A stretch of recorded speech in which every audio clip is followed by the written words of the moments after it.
अस्सलाम वालेकुम। आज के सेशन में हम लोग इस चीज़ पे बात करेंगे कि सर्च इंजन्स किस तरीके से काम करते हैं। इसकी नॉलेज होना ज़रूरी इस वजह से है क्योंकि हम आगे चल के बहुत सारी चीज़ों के ऊपर इन टर्म्स ऑफ एसईओ काम कर रहे होंगे कि हमारी वेबसाइट पे क्या क्या चीज़ें होनी चाहिए, नहीं होनी चाहिए, कंटेंट किस तरह का होना चाहिए।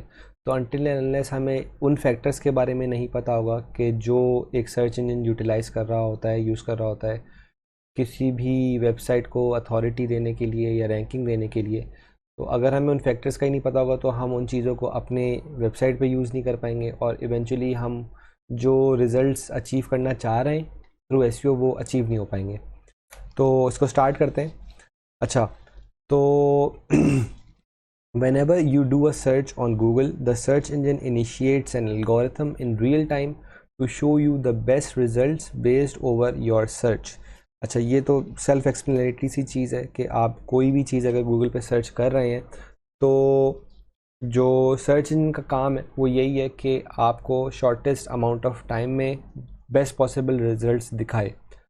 और इस किसी भी कीवर्ड को अगर आप सर्च करते हैं किसी भी चीज़ को तो लिमिटलेस या मैं बोलूँगा countless amount of search results जो हैं वो आते हैं और with in a few seconds या मिली सेकेंड्स के अंदर एक सर्च इंजन इस चीज़ को मेक श्योर कर रहा होता है कि इन काउंटलेस सर्च रिजल्ट्स के अंदर वो कौन से बेस्ट रिजल्ट्स हैं जो जिससे ये यूज़र फ़ायदा उठा सकता है और जो है वो सारी इन्फॉर्मेशन इन वेबसाइट्स के अंदर या इन सर्च रिजल्ट्स के अंदर है जो उस इंफॉर्मेशन को जो है वो प्रोवाइड कर सकें। तो ये एक बहुत टेक्निकल या मुश्किल सी चीज़ है अगर आप इसको समझें, क्योंकि लाखों जो है पेजेस होते हैं किसी भी एक टॉपिक के लिए और उसके ऊपर जो है वो आपको बहुत सारी चीज़ों को दिमाग में रखना होता है जब भी आप कोई चीज़ बना रहे हैं, क्योंकि गूगल आपको उन लाखों पेजेस से कंपेयर कर रहा होगा जब वो आपको कोई रैंकिंग देना चाह रहा होगा या आपकी रैंकिंग को इम्प्रूव करना चाह रहा होगा। तो अनटिल अनलेस आपको वो रैंकिंग फैक्टर्स नहीं पता जिनके ऊपर बेसिकली गूगल आपको वैलिडेट कर रहा है या वेरीफाई कर रहा है कि इसके अंदर ये रैंकिंग फैक्टर्स हैं या नहीं है, तो आप वो चीज़ें इम्प्लीमेंट नहीं कर पाएंगे। तो ये जैसे मैंने भी आपको बताया, a search engine scans millions of pages that are tagged with in that search query and comes up with results that it considers the best answer to your search. जब भी आप कोई चीज़ सर्च कर रहे हैं अनगिनत जो है वो पेजेस आपके सामने आएंगे और वो चीज़ जब आप गूगल पे सर्च कर भी रहे होंगे तो वो शो कर रहा होगा कि इसके अंदर कितने एक इस पर्टिकुलर कीवर्ड टर्म के लिए कितने सर्च रिजल्ट्स अवेलेबल थे और उसके अंदर से जो है आपके सामने जो है एक पेज पे 10 रिजल्ट्स आ रहे हैं और उसमें से भी जो टॉप रिजल्ट्स होते हैं वो टॉप 3 होते हैं। तो समझाने का मकसद ये है कि कंपटीशन बहुत होता है और इसकी इसी वजह से आपके लिए इन रैंकिंग फैक्टर्स को समझना बहुत ज़रूरी है कि आप उन चीज़ों को समझ के अपनी जब एसईओ ऑप्टिमाइजेशन के ऊपर काम कर रहे हो तो आपको पता हो कि ये चीज़ मैं कर रहा हूँ तो क्यों कर रहा हूँ और इससे मुझे रैंकिंग फैक्टर में किस तरीके से बेनिफिट हो रहा होगा। अच्छा, तो यहाँ पे हम इस चीज़ को पढ़ लेते हैं। How does Google determine which results are the best while nobody can ever claim they know how Google algorithm works. We do have an idea based over patents, official statements on the factors on which Google ranks search results। तो ये बात बहुत सारे लोगों को पता भी है जो एसईओ के डोमेन में काम करते हैं या ऑर्गेनिक मार्केटिंग और इस टाइप की चीज़ों में है कि आपको गूगल का एल्गोरिथम कभी पता नहीं चल सकता। गूगल का जो सर्च इंजन है या गूगल में जो काम करने वाले लोग हैं या सर्च इंजन की डेवलपमेंट के ऊपर जो काम कर रहे हैं लोग, वो इस चीज़ को रिवील नहीं करते कि गूगल उन वो कौन सी चीज़ें जो गूगल देख रहा होता है जब वो किसी भी सर्च रिज़ल्ट को रैंकिंग दे रहा होता है, किसी वेबसाइट को रैंकिंग दे रहा होता है। लेकिन विद ट्रायल एंड टेस्ट बहुत सारी चीज़ें वर्क करी, बहुत सारी चीज़ें नहीं वर्क करी। लोगों के फोरम पे बात सुनने से, समझने से, पढ़ने से एक जनरल वे में एक आइडिया मिल जाता है कि आपको कौन कौन सी चीज़ों का जो है वो इम्पोर्टेंस रखनी चाहिए when it comes to SEO optimization और कौन कौन सी चीज़ें हैं जो गूगल इटसेल्फ इम्पोर्टेंस देता है जब वो सर्च रिजल्ट्स किसी भी यूज़र को दिखा रहा होता है। तो उनको हम देख लेते हैं। ये 3 फैक्टर्स होते हैं जिनके ऊपर जो है रैंकिंग्स मोस्टली जो है वो डिसाइड हो रही होती हैं किसी भी वेबसाइट की। Relevancy, authority and usefulness. इनको हम इन डिटेल तीनों फैक्टर्स को देख लेते हैं कि ये क्या है। सबसे पहले है रेलेवेंसी।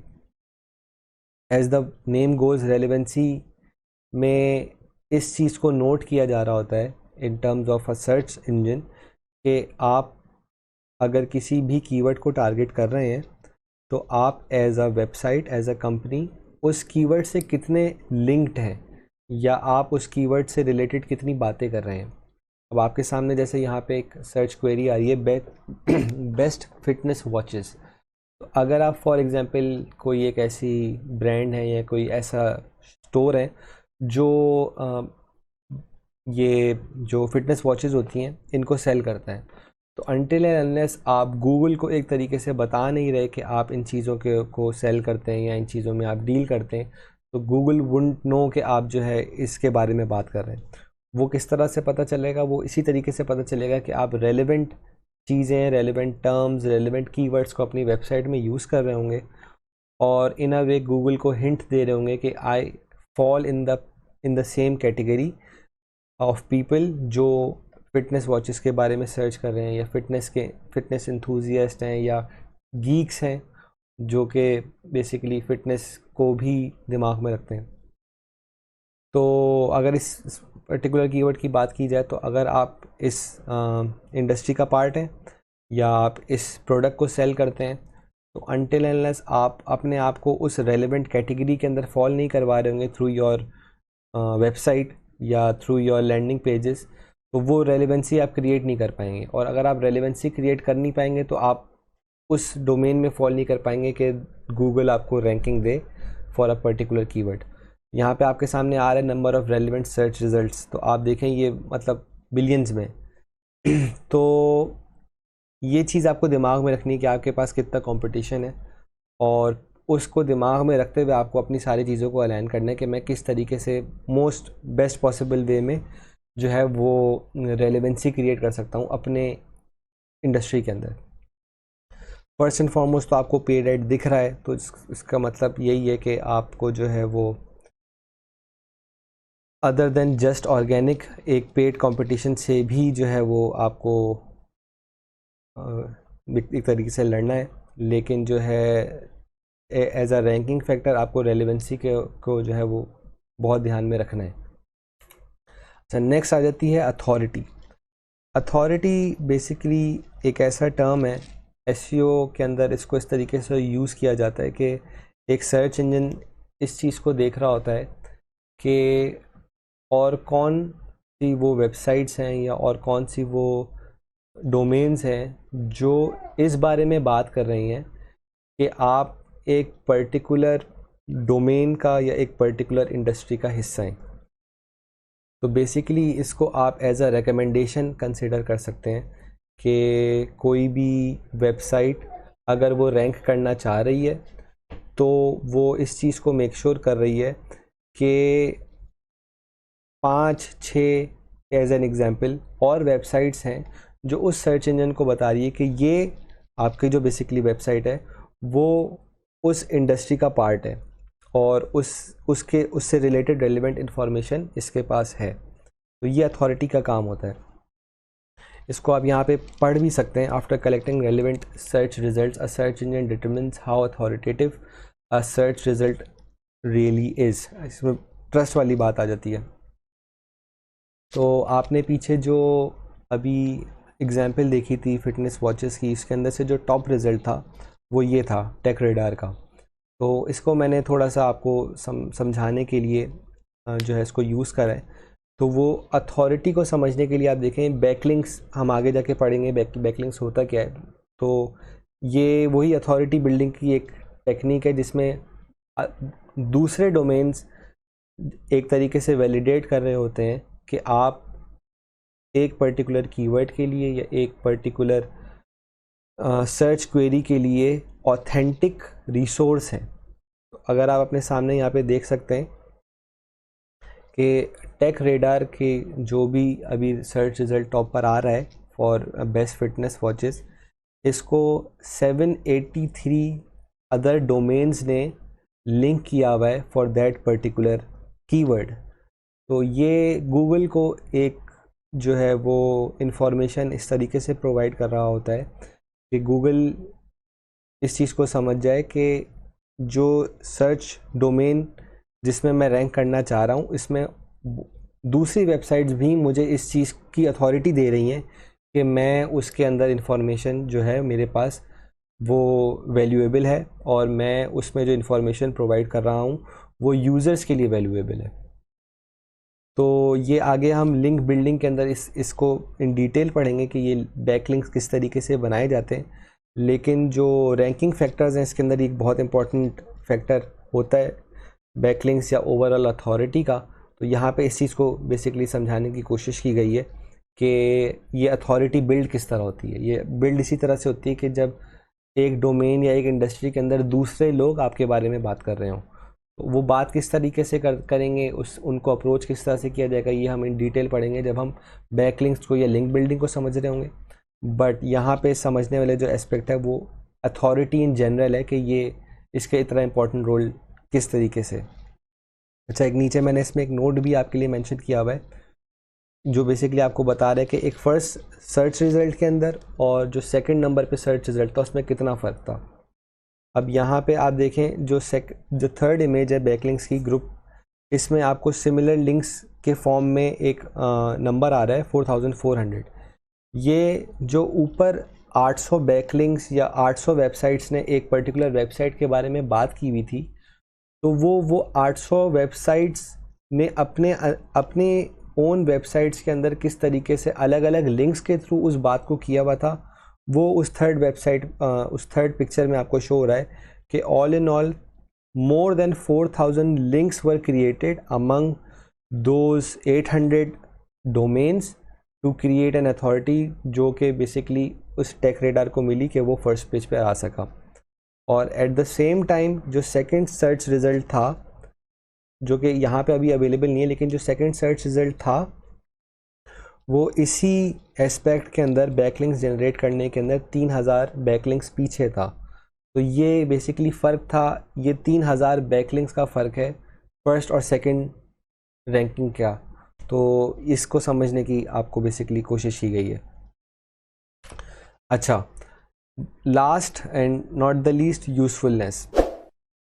यूज़फुलनेस एक अमंग द थ्री एक इम्पॉर्टेंट रैंकिंग फैक्टर है, बट ये एक दूसरे पे इन अ वे डिपेंडेंट नहीं है। Usefulness is in a way independent of the other two, जो कि अथॉरिटी है और रेलेवेंसी है। Usefulness as the name goes आपको या सर्च इंजन को बता रही होती है कि ये वेबसाइट या ये डोमेन जिस बारे में बात कर रहा है वो at the end of the day value provide कर रही है या नहीं कर रही है। गूगल के अपने बहुत सारे मेथड्स होते हैं जिससे वो इस चीज़ का पता लगा लेता है कि ये वेबसाइट जो है वो वैल्यू प्रोड्यूस कर रही है या नहीं कर रही है। वो उसके जो है वो एक डिस्कशन है कि वो किस तरीके से करता है। लेकिन यहाँ पे समझाने का जो मकसद है वो यही है कि एज अ स्टार्टअप आपके पास ये प्रॉब्लम ज़रूर होगी कि आप जो है वो इस चीज़ को मेक श्योर नहीं कर पा रहे होंगे कि आप जो है वो रेलेवेंसी इतनी जल्दी बिल्ड कर पाएँ या आप अथॉरिटी इतनी जल्दी बिल्ड कर पाएँ। लेकिन एज़ लॉन्ग एज़ के आपने बेसिक एसईओ जो है वो समझ के उसको यूज़फुली जो है वो यूज़ करा अपनी वेबसाइट में, और एज़ लॉन्ग एज़ आप वो वैल्यू प्रोवाइड कर रहे हैं अपने यूज़र्स को, तो देयर इज़ हाईली लाइकली कि आप अपने कंपेटिटर्स के इक्वल आ सकते हैं इन टर्म्स ऑफ रैंकिंग्स, या उनसे ऊपर भी जा सकते हैं।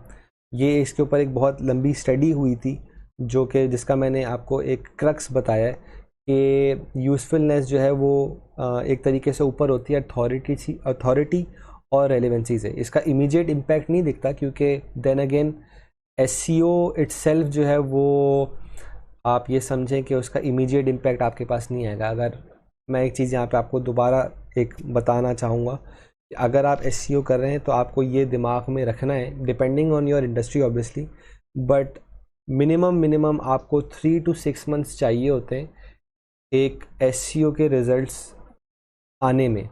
आप ऐसे नहीं जो है कर सकते कि आप बोलें कि आपने एसईओ जो है वो कर दिया, आपने अच्छा कंटेंट बना दिया और एक हफ़्ते बाद आप बोलें कि यार मैं तो रैंक नहीं हो रहा। तो ऐसा नहीं हो सकता। आपको काम करना है और बग़ैर रिजल्ट्स एक्सपेक्ट किए हुए in the first 3 to 6 months आपको काम करते रहना है। जो आपने एक स्ट्रेटजी बनाई होगी थ्रू आउट दोज मंथ्स कि मुझे पहले क्या करना है, बाद में क्या करना है, मेरी एसईओ स्ट्रेटजी में शुरू में क्या चीज़ें हैं, प्रायोरिटी क्या है, सेकंड प्रायोरिटी क्या है, आपको वो करते रहना है। आपको बीच में रिजल्ट्स नहीं देखने, आपको एट द एंड ऑफ दो 6 months वो रिजल्ट्स देखने। तो वो जो शुरू के 6 महीने का एस्पेक्ट है, उसके बाद जब आप रिजल्ट्स देखना स्टार्ट कर रहे होंगे तो वहाँ पे आपको ये यूज़फुलनेस वाली चीज़ जो है वो बहुत जल्दी आपको देखने में और समझने में आ जाएगी कि ये यूज़फुलनेस जो है किस तरीके से आपको रैंकिंग प्रोवाइड करेगी। क्योंकि आप उन 6 महीनों के बाद आपको जब रैंकिंग्स मिलना स्टार्ट होंगी तो आपके पास बहुत सारे ऐसे कंपटीटर्स होंगे जो आपसे बहुत ज़्यादा अथॉरिटी भी रखते होंगे या बहुत ज़्यादा वो जो है वो उस रेलिवेंट डोमेन का पार्ट होंगे, बट स्टिल आप उनसे अच्छा परफॉर्म कर रहे होंगे इन टर्म्स ऑफ रैंकिंग। और वो ये क्यों हो रहा होगा, वो इसीलिए हो रहा होगा कि आप वैल्यू प्रोवाइड कर रहे होंगे अपने यूज़र्स को, और गूगल इस चीज़ को मेक श्योर कर रहा होगा कि आपके पास आपकी वेबसाइट पे जो यूज़र आ रहा है वो उसको वो चीज़ मिल रही है जो वो सर्च करना चाह रहा था। तो अगर आप वो यूज़फुलनेस प्रोवाइड कर रहे हैं अपने यूज़र्स को तो वो eventually is a better thing than authority and relevancy. क्योंकि authority and relevancy with the passage of time आपको मिल जाएगा। ये जो है वो इसमें कोई ऐसी चीज़ नहीं है कि आप करते रहें और आपको जो है इसका कोई रिस्पॉन्स या इसका कोई रिज़ल्ट ना मिले। Authority with the passage of time build हो जाती है जब आप ज़्यादा से ज़्यादा कंटेंट के ऊपर काम कर रहे होते हैं, ज़्यादा से ज़्यादा जो है उसी इंडस्ट्री के लोगों से जो है वो एक वर्ड ऑफ माउथ लेने की कोशिश कर रहे होते हैं। तो वो अथॉरिटी भी बिल्ड हो जाती है और सिमिलरली उसके अराउंड रेलिवेंसी भी बिल्ड हो जाती है। आपको पता चल जाता है कि मेरी टारगेट ऑडियंस क्या है, उनके सर्च कीवर्ड्स क्या हैं, आप उसको के अपने एसईओ में किस तरीके से यूटिलाइज़ कर सकते हैं। तो ये चीज़ें with the passage of time हो जाएंगी। लेकिन यूज़फुलनेस अगर आप शुरू में नहीं कर पा रहे तो आप बाद में भी नहीं कर पाएंगे। आपको ये चीज़ दिमाग में रखनी है कि मैं जो भी इंफॉर्मेशन या जो भी चीज़ अपने यूज़र को देना चाह रहा हूँ वो कम्प्लीटली जस्टिफाइबल है। और जो यूज़र सर्च कर रहा है, अगर एक कीवर्ड को लिख के वो सर्च कर रहा है और आपकी वेबसाइट उसके ऊपर रैंक हो रही है, तो वो जो चीज़ सर्च कर रहा है वो उसको मिल रही है कि नहीं मिल रही है। ये बेसिकली एक छोटी सी जो है वो डेफिनेशन है यूज़फुलनेस की। ये 3 फैक्टर्स होते हैं जिसको हम देख रहे होते हैं और जिसको बेसिकली गूगल देख रहा होता है जब भी वो कोई वेबसाइट को या किसी सर्च रिज़ल्ट को अच्छी रैंकिंग दे रहा होता है। तो इनको जो है हम यहाँ पे ये रैंकिंग फैक्टर्स वाला एस्पेक्ट ख़त्म होता है। इंशाल्लाह नेक्स्ट वीडियो में हम जो है वो टाइप्स ऑफ एसईओ के बारे में बात करेंगे, जिसमें हम ओवरऑल ऑन पेज और ऑफ पेज का एक जो है वो ओवरव्यू देख लेंगे कि एसईओ के डिफरेंसेस इनमें क्या होते हैं और इसको जो है इनमें क्या चीज़ें फॉल कर रही होती हैं और इनको हम किस तरीके से जो है वो मास्टर कर सकते हैं। तो इंशाल्लाह नेक्स्ट वीडियो में on page SEO end of page SEO को हम डिस्कस करेंगे। सी यू गाइस देयर। अस्सलाम वालेकुम।